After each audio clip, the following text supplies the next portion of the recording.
nagpapasalamat ako sa mga kasama nating vloggers na nandito. Maraming salamat. Tinawid namin. Wala si Ma'am Jazz. Ang kami naman, ang una naming filing na wala kaming ibang kabalikan kundi ang mga kapwa namin vlogger. Maraming salamat sa inyo sa pagpapakalat ng advokasiyang ito.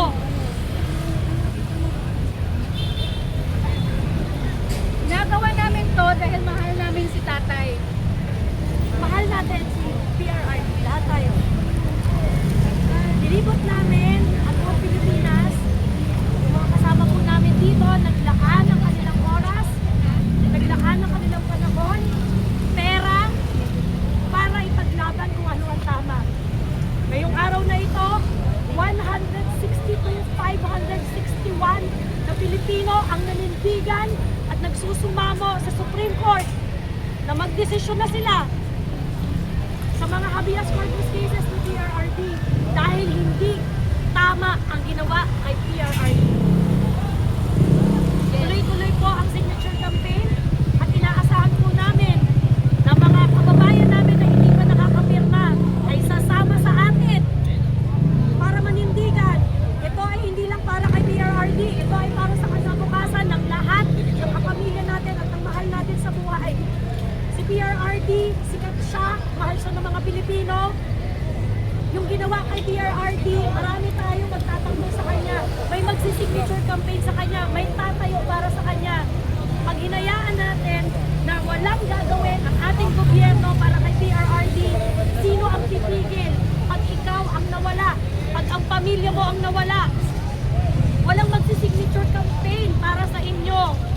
Pagka kayo ang kinidnap ng gobyernong ito. So nananawagan po ako sa lahat ng Pilipino na naniniwala na mali ang ginawa kay PRRD. Udyukan natin ang Korte Suprema, magmakaawa tayo sa Korte Suprema. Tuloy-tuloy tayo mag-file ng ating manifestasyon. Ihatid natin sa kanilang katotohanan na nakikita natin ang mali. At nagsusumamo tayo sa Korte Suprema na protektahan ang karapatan ng bawat individual na nandito. Maraming salamat po at magtulungan po tayo moving forward. Mga katanungan po. May mga tanong po kayo, gusto niyo itanong?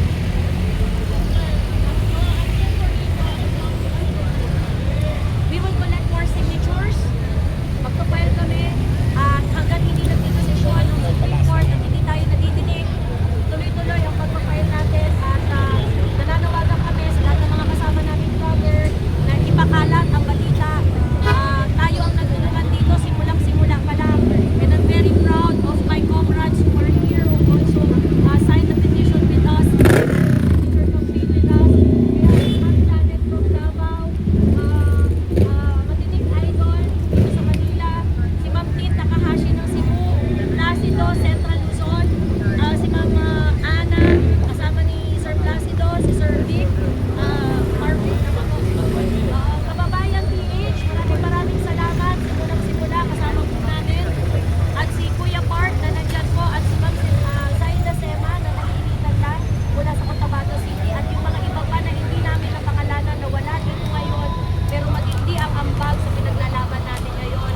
Masbate, Iloilo, yung ibang mga probinsya na Picolo, yes, napakalali ang ibang mga lugar. Sana huwag tayong tumigil hanggang hindi nakakauwi si PRRD. Tayo naman ang magtanggol kay PRRD. Maraming salamat. Salamat din po tayo, walang sawang sumuporta sa atin ito, no? Kanilang Pangulo, si Kuya Unin, ang DRS Riders, maraming salamat. Hindi niyo po kami iniwan mula Batangas hanggang Cavite, maraming salamat po sa inyo. DRS Riders. May mga tanong pa po. May mga tanong pa po kayo bago kami mag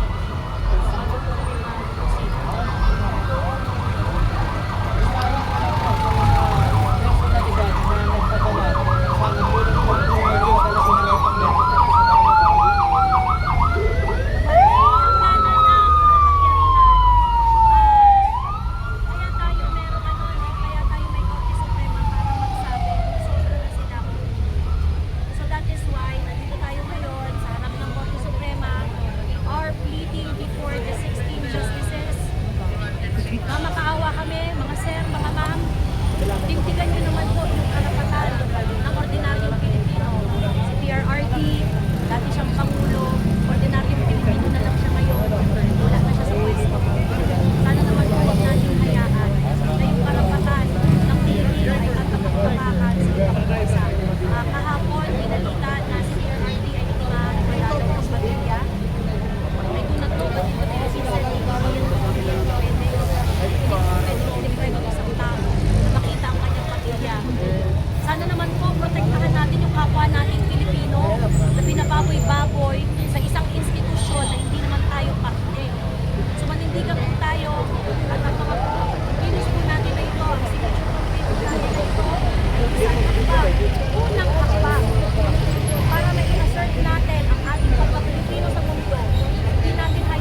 ID, may pangalan, may mukha, may pamilya, may anak, may asawa, mga vendors, doktor, dentista, tindera sa palengke, fast food chain employee, hindi kami titigil sa paghahanap ng mga Pilipino na naghahanap ng kasagutan. So hanggang tayo ay lumalabas at nanginitigan, hindi kami titigil. Huwag natin tanggapin yung ganitong klaseng sitwasyon. Huwag natin tanggapin na ito yung normal. Sabi nga ni Vicky, no, huwag tayong masanay sa mali. Kumilos tayong lahat.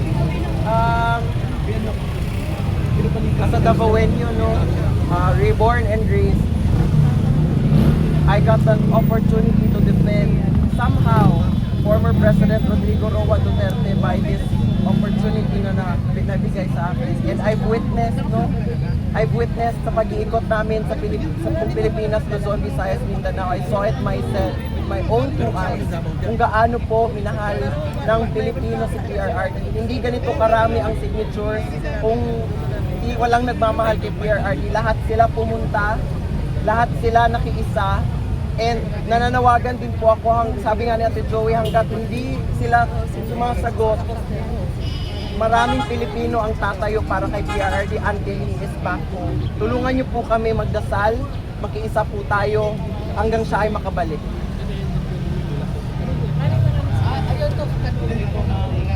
Thank you po. After this, we are very grateful for your opportunity to join us, no, mga kababayan. Magkita-kita po tayo at abangan niyo po ang mga announcement. Patulong na lang po kami, pwede niyo pong i-share ang taykaminaman.org. Pwede kasi yung mga OFWs natin na kapamilya na gustong sumuporta at sumali, pwede silang mag-download ng sheets sa taykaminaman.org. Oo, hindi na nila kailangan antayin na pumunta pa yung caravan sa inyo. Kayo mismo, kung gusto nyo na ipakita ang suporta kay PRRD, pwede nyo na po gawin yan sa mga tahanan ninyo. Pumunta lang kayo. Oo.